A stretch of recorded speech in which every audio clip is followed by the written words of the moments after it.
कैसे हुआ पिछले 6 सालों में भारत का जतन से पतन? क्यों घट रहा है राजनेताओं, न्यायालयों से जनता का विश्वास? क्या ये हृदय विदारक दृश्य को कभी भुलाया जा सकता है? किस किस को झुठलाओगे? दोस्तों, आज के एपिसोड का शीर्षक है किस किस को झुठलाओगे। तो चलिए शुरू करते हैं कुछ विचलित और दिल को झकझोर देने वाली तस्वीरों के साथ और कुछ टिप्पणियां विशेषकर न्याय प्रणाली और बहुचर्चित मंदिर मस्जिद से जुड़े, जिसे जनता कई पीढ़ियों तक भुला नहीं पाएगी।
पड़ी क्यों राजनेताओं, राज्यपालों और न्यायालयों पर से घट रहा है जनता का विश्वास?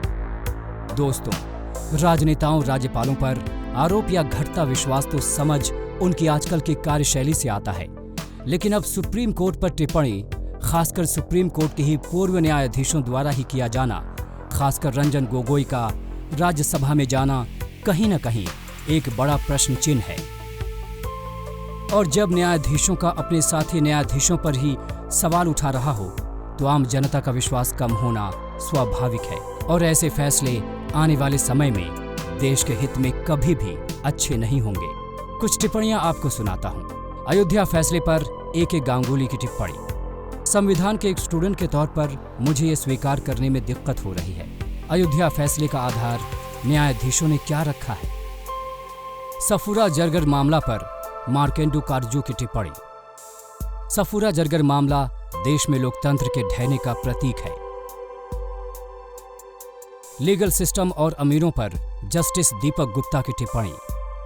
देश का लीगल सिस्टम अमीरों और ताकतवरों के पक्ष में हो गया है। कोर्ट के जमानत सिस्टम पर भी जस्टिस दीपक गुप्ता की टिप्पणी। अमीर जमानत पर होता है तो मुकदमे में देरी चाहता है। चलिए आपको दिखाते हैं एक वीडियो जहां मंदिरों, चर्चों, खानकाहों में अरबों खरबों रुपए का खजाना और जनता भूख प्यास और उससे जुड़ी बीमारियों से रोज करीब 26,000 की मौत। ये कौन सा धर्म हम लोग निभा रहे हैं?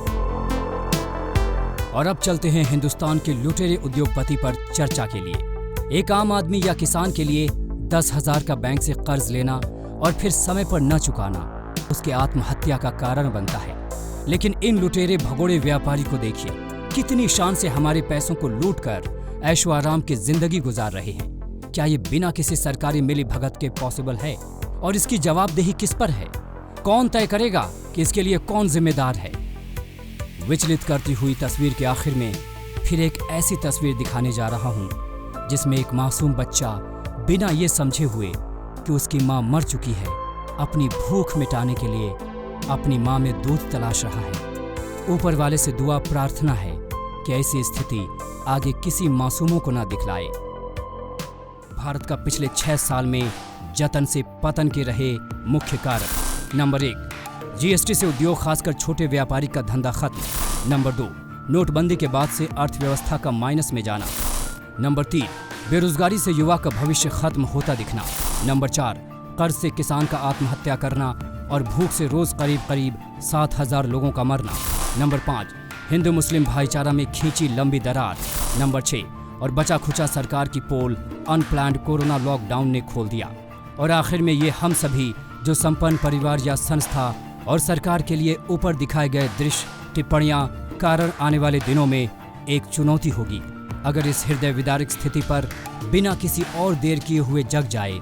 अन्यथा ये भी याद रखना चाहिए कि अगर देश की 1/4 जनता भी एक साथ सड़कों पर आ जाए तो फिर अभी के अमेरिका में जो हालात हैं वैसा ना हो जाए, क्योंकि हमारे यहाँ अमेरिका से ज़्यादा आबादी है। साथ साथ युवा वर्ग की आबादी भी करीब 65% है।